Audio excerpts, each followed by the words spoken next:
कहानी के शुरू में हम सुनसान जंगल में एक लकड़ी का बॉक्स देखते हैं जिसमें एक लड़की को कैद किया गया था। इस कैद से आज़ाद होने के लिए वो अपना पूरा जोर लगा चुकी थी, यहाँ तक कि इसके नाखून भी टूट गए।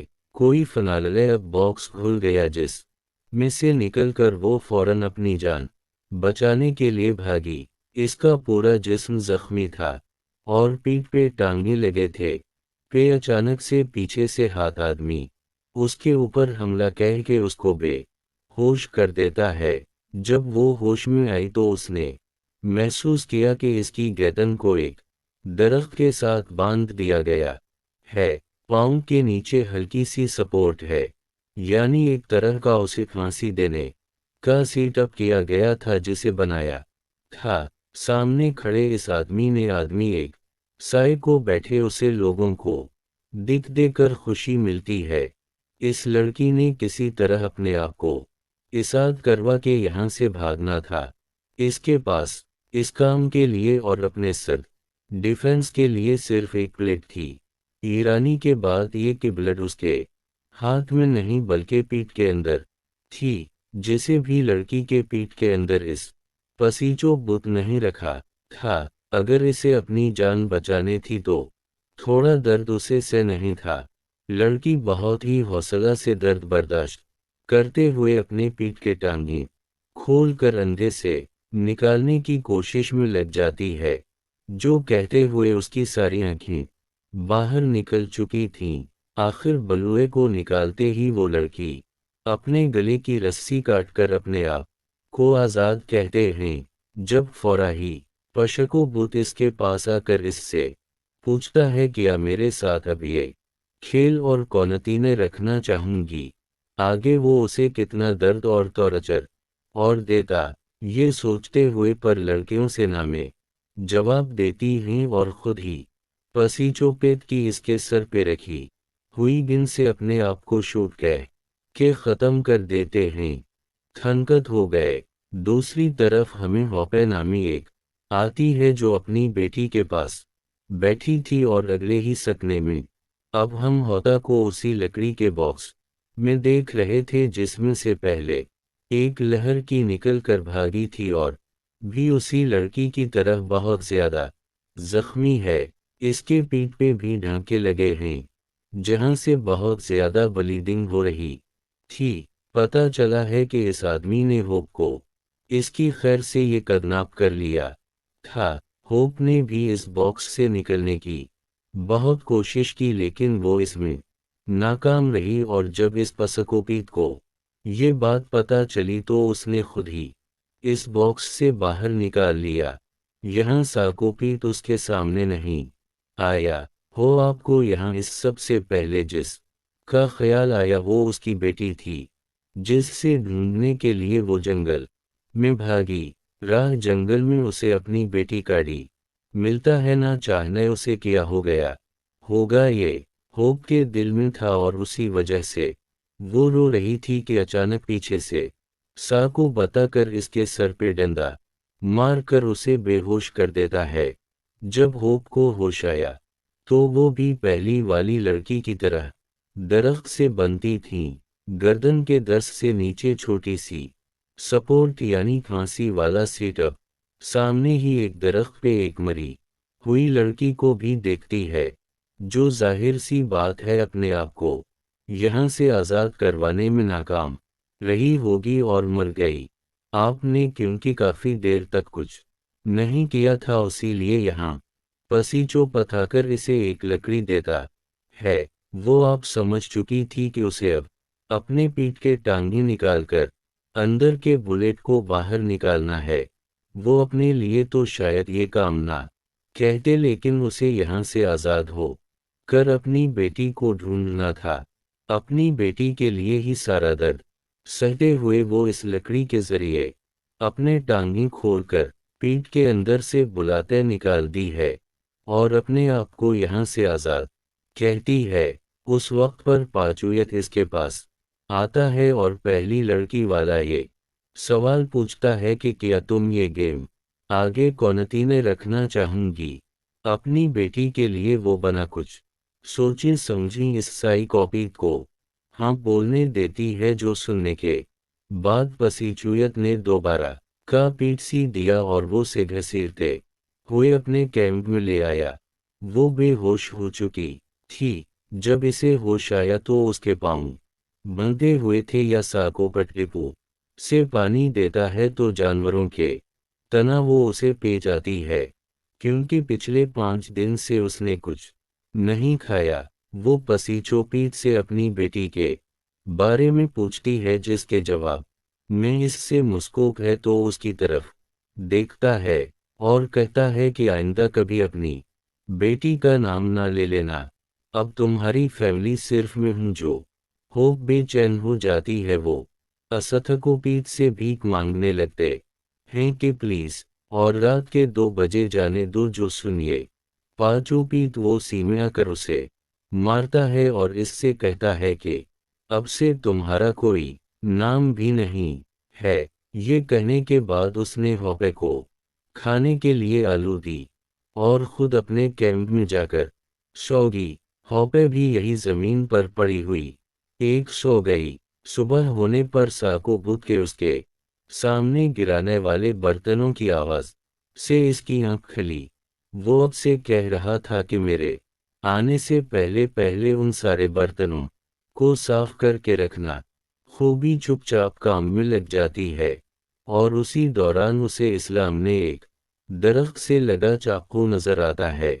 इस चाकू की मदद से वो बड़ी आसानी से अपने आप को आसान भी गिरो सकती थी और सुस्कोपैथ से लड़ भी सकती थी। वो उसे लेने की कोशिश करती है लेकिन चाकू इसकी पहुंच से थोड़ा दूर था जिसे लेने के लिए अब वो एक लकड़ी का इस्तेमाल करती है।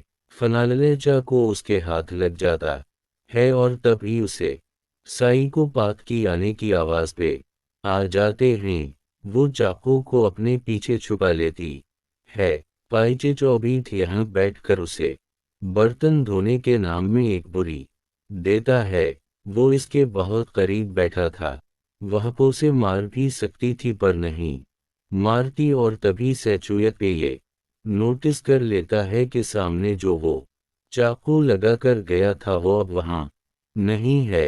ये चाकू असल में हॉपे का इम्तिहान था जो उठाने की वजह से हॉपे इस में हार चुकी थी। होप सोचती है को क्योंकि चाकू के बारे में पता चल तो चुका ही है तो क्यों ना इस के ऊपर हमला करके यहाँ से भाग जाऊं।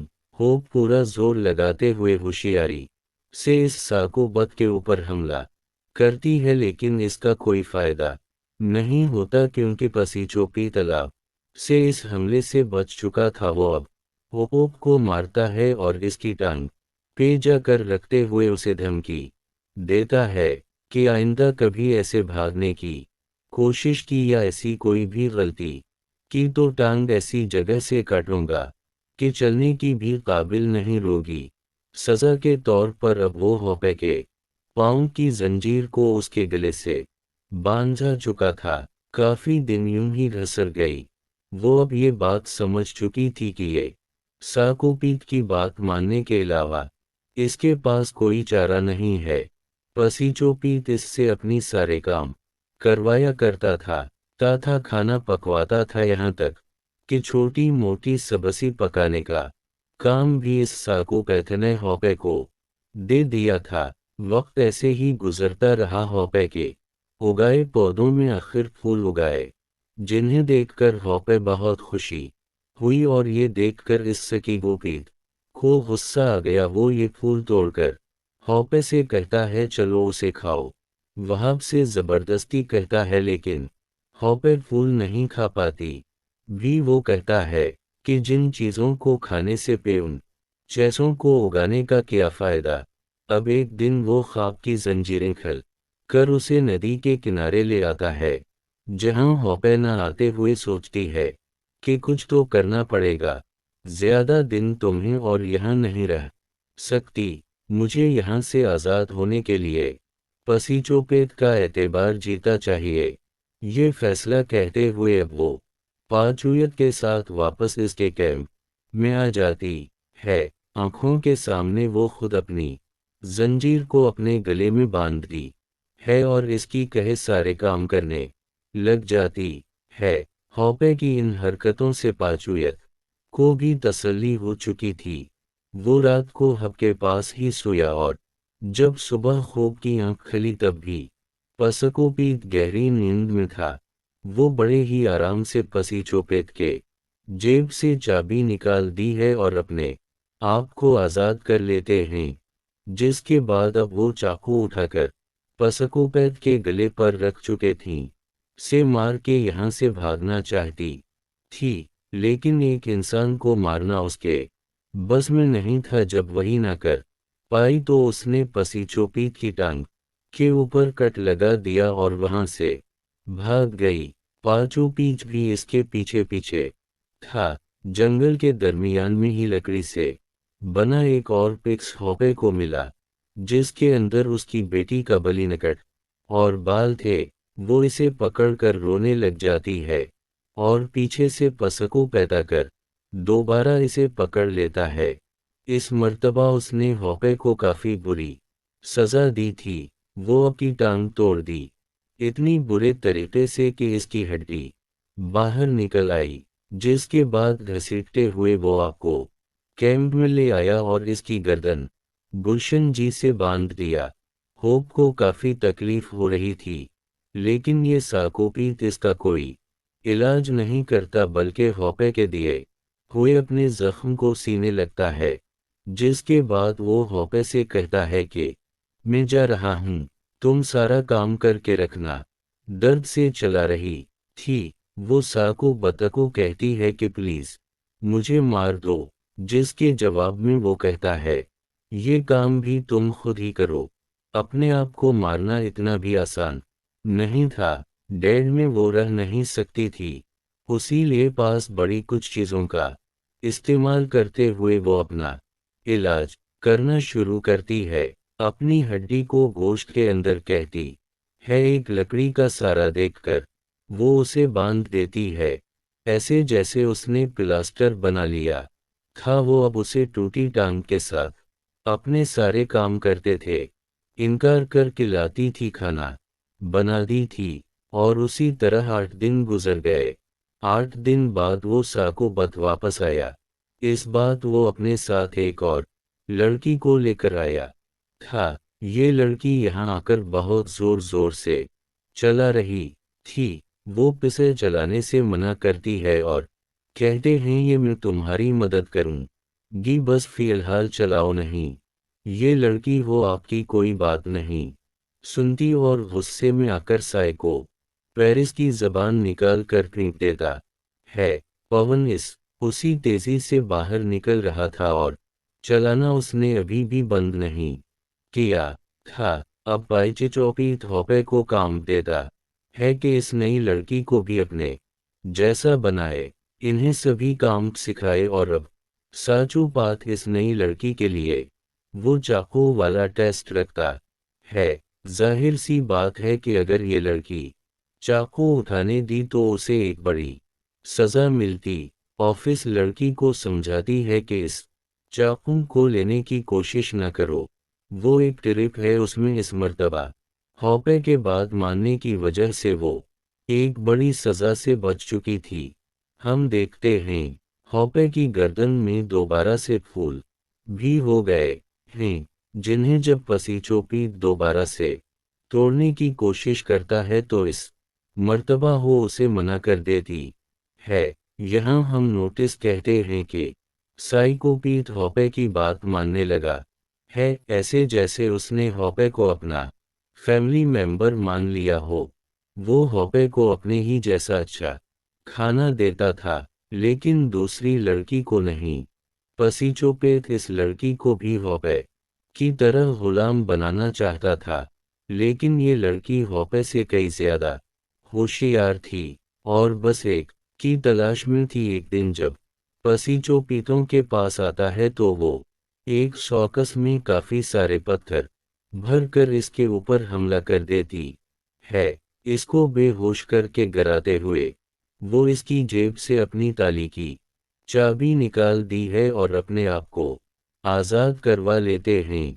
इसने होप के बीच आखी निकालकर हॉपे को दे दी, जिसके बाद वो यहाँ से भाग जाती है। लेकिन इतनी मेहनत करने के बावजूद भी इसकी किस्मत अच्छी नहीं थी, क्योंकि जल्द ही पाचोयत को होश आ चुका था और वो इस लड़की के पीछे भागता है और दूर से इसे शूट कर देता है। लड़की जब इस पहले हमले से नहीं बैठी तो पसीचोपत इस्मातबा इस का गला दबाकर उसे मार चुका था। यहाँ दूसरी तरफ हम देखते हैं कि वो अपने आप को आज़ाद वो जंगल की दूसरी तरफ भागने की कोशिश करती है, लेकिन पाउंड उठा होने की वजह से वो यहाँ से भाग नहीं पाती और पाचू यथक में वापस आ जाती है, जहाँ इस मर्तबा इस ने इरादा कर ली था कि वो हर हाल में साकोबीत को मार करेगी और पसीचुयत की कैम से एक लोहे का रोड और अपनी बेटी का तदते उठा चुकी थी। उसी टाइम पे पैकोपीत पे यहाँ वहाँ पे सा चुका था। इसकी हालत अब काफ़ी अजीब लग रही है, तो यहाँ हॉपे से कहता है कि तुम मुझे मार दो। हॉपे जिससे पहले ही इस पसीचोपेद पे बहुत गुस्सा था, वो इस मर्तबा कोई रहम नहीं दिखाती और बहुत ही बेतरती से बार बार लोहे का रोड इसके सर पे मार मार कर उसे ख़त्म कर देती है। वांड उससे पहले आखिरी लफ्ज़ ने ये कहते थे कि जंगल के दूसरी तरफ न जाना, वहाँ ख़तरा है। हॉपे जिस तरह इतना ऐसा है इस सकोपीत की गुलामी की थी, इसका मैदे के बाद पसीचोपीत की बात मानने का कोई तो अपनी बेटी का टरीडी लेकर उसी साइड पे निकल जाती है और यहाँ उसे जंगल के दरमियान में एक हरट दिखाई देती है। वो जल्दी से इस हरट के करीब जाते हैं और अंदर देखने पे इसे यहाँ अपनी बेटी मिल चुकी थी और बिना कुछ सोचे समझे अपनी बेटी को बचाने के लिए इस हरट का दरवाज़ा खोल देती है। इसके ज़हन में ये बात भी नहीं आई थी कि पसीचोपेथ ने उसे यहाँ 17 बताया था। वो जैसे ही दरवाज़ा खोलती है तो यहाँ एक छोटा सा ब्लास्ट होता है। पता चलता है कि दरवाज़ा असल में ट्रैक था। दूसरी तरफ बहुत सी कीड़े थी जो प्रेशर से उड़ने की वजह से के पूरे चेहरे में धंस चुकी थी, यहाँ तक कि इसकी दोनों आंखें भी ज़ाया हो गई थीं। वो जो यहाँ अपनी बेटी को बचाने आई थी खुद मरने के करीब हो चुकी थी, जिससे दिखाते हुए ये कहानी यही ख़त्म हो जाती है।